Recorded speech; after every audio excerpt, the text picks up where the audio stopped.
কেমন আছেন বন্ধুরা? আশা করি সবাই ভালো আছেন, আমরাও ভালো আছি। সামনে যেহেতু দুর্গাপুজো এসেই গেল, আর ভিডিওটা দেখে নিশ্চয়ই বুঝতে পারছেন অনেক রান্নার আয়োজন। হ্যাঁ, রান্না পুজো আমাদের শনিবার দিন রান্না পুজো হয়েছিল। ভিডিওটা দিতে দেরি হয়ে গেল, তাই ভাবলাম আজকেই ভিডিওটা দিয়ে দিই আপনাদের কাছে আর দেরি না করে। আর আমাদের বাপের বাড়িতে যেহেতু বুড়ো রান্নাও আছে, সেই ভিডিও চলে আসবে কিছুদিন পরে। আর আমাদের শ্বশুর বাড়িতে চালটার টক হয়। আর এখানে দেখো আমরা কাটাকুটি কমপ্লিট করতে বসে গেছি, কারণ যেহেতু বিকালবেলার মধ্যেই রান্না বসে যায়, সেই জন্য সকাল থেকেই রান্না কাটাকুটি শুরু হয়ে যায়। আর মা ওইদিকে দুপুরে রান্নার খাবারে জোগাড় করছে। আর আমার না এবছর পড়ে গেছে গণেশ চতুর্থী আর রান্না পুজো একসাথে।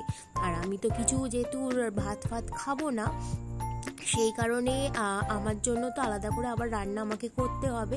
আর এইদিকেও রান্না, একটু সমস্যাতেও পড়ে গেছি এবছর। তা ঠাকুর যা করে মঙ্গলের জন্যই করে, ঠাকুর যেহেতু আছে। চলো, বাবা এদিকে বলতে বলতে মাছটাও নিয়ে চলে এসেছে। চলো মাছটা ধুয়ে নিয়ে আগে। আমাদের ইলিশ মাছ হয় আর কাটাপোনা মাছ হয়। আর আমার বাপের বাড়িতে একটা এক্সট্রা থাকে চিংড়ি মাছটা, তোমরা ভিডিওতে দেখতেই পাবে। আর এখানে দেখো বাবা মাছ নিয়ে চলে এসেছিল, আমি মাছ ধুয়ে নিয়ে এবার ফ্রিজে তুলে দেবো। আর দেখো 12:20 বেজে গেছে ঘড়িতে। ছেলেকে বাবা স্নান করিয়ে দিয়েছিল। আর দুপুরে মা কি রান্না করেছে? ভাত, ইলিশ মাছ ভাজা, তেল, ডাল, আর ওইদিকে হয়েছিল ইলিশ মাছ দিয়ে কচু দিয়ে আলু দিয়ে বেগুন দিয়ে তরকারি। আর যেহেতু আর আমরা না, এটা আমের টক, সরি। আর হয়েছিল স্যালাড, সিম্পল রান্না। আর তোমাদের দাদাভাই যেহেতু বাড়িতে ছিল, বললো আজকে একটু বেগুন দিয়ে বেগুনি খাবে, সেই কারণে ওর জন্য বেগুনিটা ভাজতে চলে এসেছি। আর এইটা করে নিয়ে তারপর আমি স্নান করে একেবারে পুজো দিতে যাব। চলো তোমার সাথে ভিডিওটা শেয়ার করি। আর দেখো আমার আজ গোপালকে কেমন লাগছে। আর আমার যেহেতু গণেশ চতুর্থী গণেশ পুজো করি, সেই জন্য গনু দাদাকেও আমি ভোগ নিবেদন করে দিয়েছি। যেহেতু এই বছরটা ছোট্ট করে হচ্ছে, তেমন অতটা জোগাড় করতে পারিনি, যেহেতু চারিদিকে প্রচুর বৃষ্টি হয়েছিল, সেই কারণে যতটা পেরেছি সাধ্য অনুযায়ী করেছি। আমি দেখো এখন স্নান করে সমস্ত খাওয়া দাওয়া হয়ে গেছে। আমি যেহেতু গণেশ চতুর্থী করি, সেই কারণে আমি তো আজ ভাত কিছু খাবো না। আর আমাদের বাড়িতে যেহেতু রান্না পুজো আছে, এতক্ষণ তোমরা ভিডিওটা দেখে বুঝতেই পেরে গেছো সকালবেলা সমস্ত জোগাড়জাটি হয়ে গেছে। এখন ঘড়িতে 3টের মতন বেজে গেছে। দেখো ওইদিকে দেখতে পাবে ধোঁয়া উঠছে, কারণ মা ওইদিকে আঁচ দিয়ে দিয়েছে। কারণ আমাদের উনুনে যেহেতু উনুন পুজো হয়, সেই কারণে মা রান্না করবে। ভাতটা যতক্ষণ না বসাবে আমাদের রান্না স্টার্টিং হবে না। আর আমরা এখন রান্না স্টার্টিং করে দেবো, আর আমাদের সন্ধ্যের মধ্যে রান্না শেষ হয়ে যায়। যে আর ইচ্ছা রান্না যেহেতু শনিবার আর মঙ্গলবার হয়, আর এবারে যেহেতু লক্ষ্মী পুজোটা দেরি করে পড়েছে, সেই কারণে রান্নাটা অনেকটা পিছিয়েও গেছে। তোমাদের সাথে পুরো ভিডিওটা শেয়ার করব। তোমরা যারা এতক্ষণ আমার ভিডিওটা দেখছো, অবশ্যই চ্যানেলটাকে সাবস্ক্রাইব করে দেবে আর একটু শেয়ার করে দেবে। তোমাদের একটা লাইক কমেন্ট শেয়ার আমাকে আরও মোটিভেট করবে নতুন নতুন ভিডিও বানানোর জন্য। চলো ভিডিওটা দেখতে থাকো। দেখো মা রান্না বসিয়ে দিয়েছে। মানে আগে ভাত না বসে আমাদের রান্না স্টার্টিং হবে না। মা ওইদিকে ভাত বসিয়ে দিয়েছে। আর আমি যেহেতু ছাদে গেছিলাম একটু কাপড় জামা শুকুর দিতে, আমার আলতা পরা হয়নি, আলতাটাও এসে পরে নিলাম। এখন এখানে ওলটাকে সিদ্ধ করতে বসানো হয়েছে ওলের ফুলির জন্য। এদিকে কড়া বসিয়ে দিয়েছি, আর এখানে তেল ঢেলে দিলাম বাকি ভাজাভুজিগুলো স্টার্টিং করে দেবো বলে। আর এদিকে দেখো স্টোভেতে ছাঁচি কুমড়ো নারকোল দিয়ে হয় আমাদের, সেটা বসিয়ে দেওয়া হয়েছে। আর এখানে বাকি ভাজাগুলো করবো, কারণ ভাজাভুজি করতে তো অনেকটা টাইম লেগে যায়, সেই কারণে।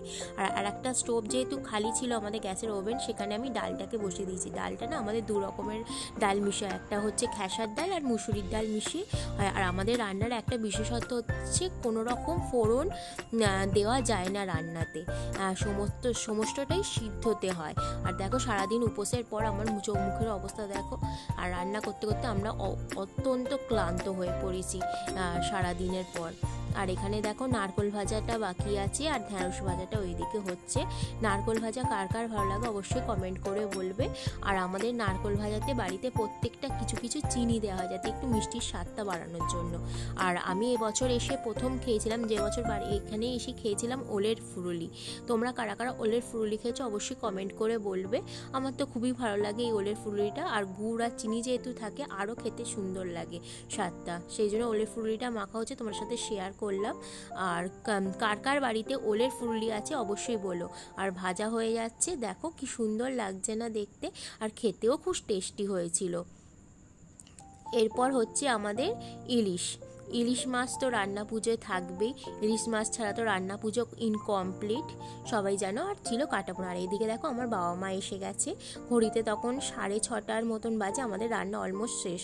আর বাবা মা এসে গেছে, একটু মিষ্টিমুখ করাবো না তা হতে পারে, সেই জন্য আমার শ্বশুরমশাই মিষ্টি নিয়ে চলে এসেছিলো। আর বাবা মা বাড়ির সবার জন্য নিয়েছিল সন্দেশ, আর এই সন্দেশটা তো খুবই ভালো লাগে খেতে। আর চলো এবার রান্নার লাস্ট রান্নাটা বাকি আছে, মাছের ঝাল। এটা হলে আজকের মতো রান্না শেষ। আর দেখো গ্যাস মুছে সমস্ত জায়গাটা পরিষ্কার করে মা ওইদিকে বাসনপত্র অনেকটা মেজে ফেলেছে। এবার ঠাকুরের বেড়া দেবো, ঠাকুরকে খেতে দেবো, ব্যাস। তারপর এবার সবাই খেতে পারবে এরপর।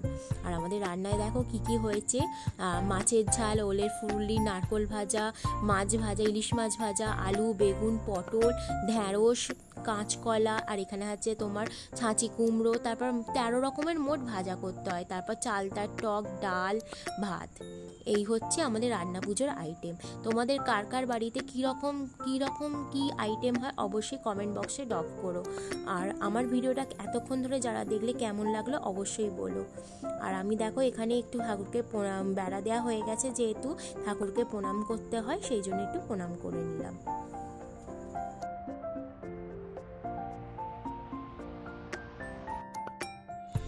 এদিকে দেখো দিদিভাইয়ের বাবা মাও এসে গেছিলো, রসগোল্লা নিয়ে এসেছিল।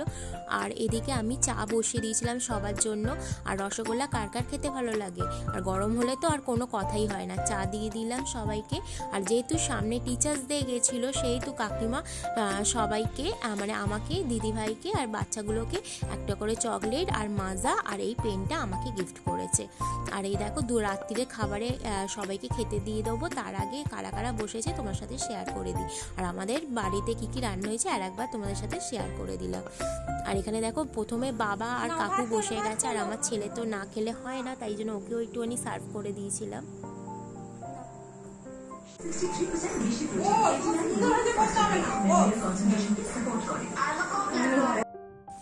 এরপর বসে গেছিল আমার শাশুড়ি মা, আমার বাবা আর কাকিমা।